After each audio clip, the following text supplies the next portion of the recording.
आपको पता है, सिर्फ यही परेशानी नहीं है, अभी तो बहुत सारी परेशानियां हमें झेलनी है। हिंदुस्तान में ही नहीं, पूरी दुनिया में कुछ 82 करोड़ लोग हैं जो हर रोज भूखे सोते हैं, और अगर ये कहर ऐसे ही जारी रहा तो 13 करोड़ लोग और इसमें जुड़ जाएंगे।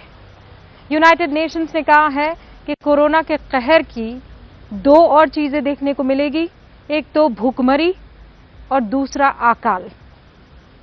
आप लोग घरों में बंद हैं, मोहल्ले आपके बंद हैं, आप नहीं देख पा रहे होंगे भूख से किस तरीके से लोग तड़प रहे हैं। हमने देखा है। ये रिपोर्ट।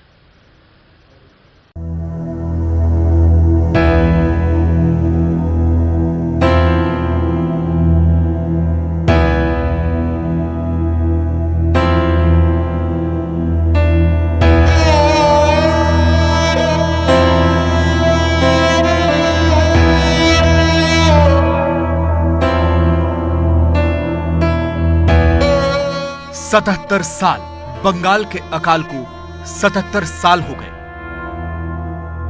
किसी भी राष्ट्र के निर्माण के लिए यह बहुत बड़ा वक्त होता है। इन 77 सालों में हम आजाद भी हो गए,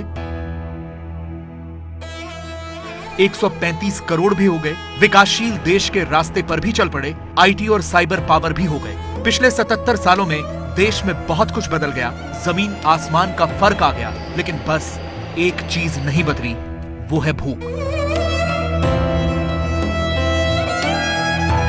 ये भूख तब भी थी, ये भूख अब भी है।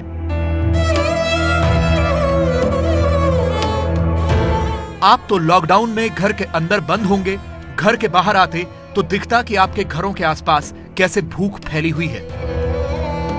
2020 की इस भूख के वैसे तो कई चेहरे हैं, लेकिन रामजी महतो सबसे नए हैं।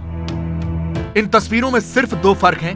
2020 की फोटो रंगीन है, 1943 वाली काली सफेद, और 2020 की इस फोटो में दिख रहा व्यक्ति जिंदा नहीं है। ये रामजी महतो हैं। लॉकडाउन हुआ तो पैदल ही दिल्ली से बिहार के बेगूसराय चल दिए। पता नहीं कब चले थे, कितने दिनों से भूखे थे।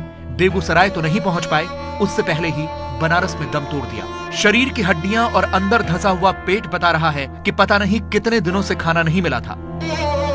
अब सोचिए कि 1943 के अकाल और 2020 के इन हालात में क्या फर्क दिखता है। इसीलिए संयुक्त राष्ट्र चेता रहा है कि कोरोना वायरस की वजह से दुनिया में भयंकर अकाल पड़ने वाला है। यूएन के मुताबिक पूरी दुनिया में करीब 82 करोड़ लोग रोजाना भूखे सोते हैं, और कोरोना की वजह से 2020 के अंत तक इसमें 13 करोड़ लोग और जुड़ जाएंगे। यूएन का कहना है कि अगर इन भूखे लोगों तक खाना नहीं पहुंचा तो हर दिन करीब 3 लाख लोगों की मौत भूख से होगी, और यह सब 3 महीने तक होता रहेगा। यह भी कहा गया है कि करीब 36 देशों में यह अकाल देखने को मिल सकता है। यह तो पता नहीं कि इन 36 देशों में भारत का नाम है या नहीं, लेकिन देश के अलग अलग हिस्सों से भूख और मजबूरी की जो खबरें आ रही हैं, वो झकझोर रही हैं। यह छत्तीसगढ़ के बीजापुर की 12 साल की जमलो मटकामी की तस्वीर है, जो मजदूरी करने तेलंगाना गई थी। लॉकडाउन हुआ तो पैदल ही गांव के लिए चल पड़ी। लगातार 3 दिनों तक पैदल चली, छत्तीसगढ़ भी पहुंच गई, लेकिन अपने गांव पहुंचने से ठीक पहले मौत हो गई। ऐसी एक नहीं, कई कहानियां हैं। जब पेट में खाना नहीं होता तो सैनिटाइजर, मास्क और सोशल डिस्टेंसिंग दूसरी दुनिया की बातें लगते हैं। यह लखनऊ का जानकीपुरम इलाका है। लॉकडाउन होते ही बहुत से मजदूर तो पैदल ही अपने गांव चले गए, लेकिन बहुत से ऐसे हैं जो यहीं रुक गए, इस आस में कि खाना मिल जाएगा।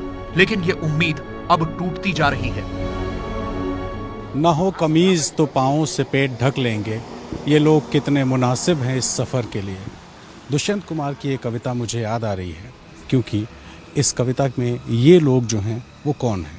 वो गरीब हैं, और वो गरीब आजकल लॉकडाउन में किस स्थिति में है, इसकी पड़ताल के लिए जब मैं सड़कों पर निकला तो मुझे कुछ लोग सड़क के किनारे फुटपाथ पर बैठे हुए दिखाई दिए। ये मजदूर हर रोज इस फुटपाथ पर जमा हो जाते हैं कि कोई आएगा और खाना देगा, लेकिन इंतजार के साथ साथ भूख भी बढ़ती जाती है।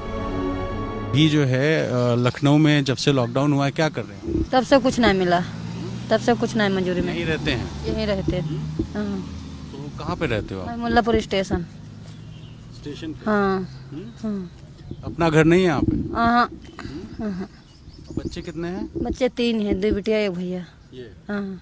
तो अभी क्या स्थिति है? जब से लॉकडाउन हुआ है तब से खाने वाने की क्या? सबसे का उधार व्यवहार और ऐसे माल तोल यह लेके खाए है ना, और जब उधारों में नहीं मिले लग तब ऐसी आवे लगे। माया जैसी कहानी अंगूरी की भी है। 2-3 बकरियां पाली थी, उन्हें बेचकर राशन भर लिया था, लेकिन अब वो भी खत्म हो गया। परिवार बड़ा है और खाना नहीं है। भूख मिटाने के लिए 5 रुपए के चने लिए थे, लेकिन वो भी दुपट्टे में बांधकर बच्चों के लिए रख लिए। अभी क्या है? इसमें क्या है? इसमें कुछ नहीं, चने चने लिए थे 5 रुपए। चने ली थी? 5 रुपए लिए थे खाने लिए, तो नहीं खाए हमने, मतलब छोटे बच्चे को दे देंगे, भूखा हुई है। चना बचा के रखिए बच्चों को। हाँ, अभी आके बैठी, पानी भी नहीं था, नहीं खा लेती तो मैं पानी क्या पियेंगे। हर मजदूर के अंदर भूख का सैलाब उमड़ा है। हमने बस हालचाल पूछा तो आंसू बहने लगे। ये आंसू अपने लिए नहीं, भूखे बच्चों के लिए हैं। काम ही नहीं लगता है सर, नहीं चले आते, बिल आ जाते तो पूड़ी उड़ी मिल जाती तो बच्चों को खिला देते। अभी कैसे गुजारा हो रहा है? अब क्या शायद पता, यहाँ काम करते थे कुछ पैसे शायद दिए थे, उसी से खर्चा पानी चल रहा था सर। अभी 10-5 दिन से देवड़ा टूटा हुआ है। कुछ भी पैसे वगैरह नहीं है आप लोग? नहीं, घर पे सर देख लीजिए। तो कहाँ रहते हैं आप? झुग्गी वगैरह है? ये खुदान पे सर रहते हैं, मैं बुल्लापुर के आगे। तो बारिश होती है तो? ये किराए पे रहते हैं, 3 महीने किराया भी चढ़ गया इधर।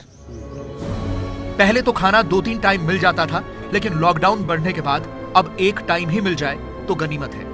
दोनों टाइम मिलता है आप लोग? दोनों टाइम ना, एक टाइम आवते है 3 बजे करीब पुल के नीचे। ये सारी भीड़ इंतजार में है कि खाना बांटने वाला। हाँ, यहाँ मिल जाए तो हुआ खा लें तो काम चल जाये, वो तमका होते।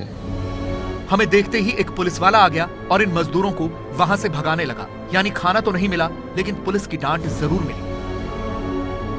सरकारों का दावा है कि लॉकडाउन में किसी को भूखे नहीं सोने दिया जाएगा, लेकिन ये तस्वीरें बता रही हैं कि जिनके लिए ये दावे किए जा रहे हैं उन तक खाना नहीं पहुंच पा रहा।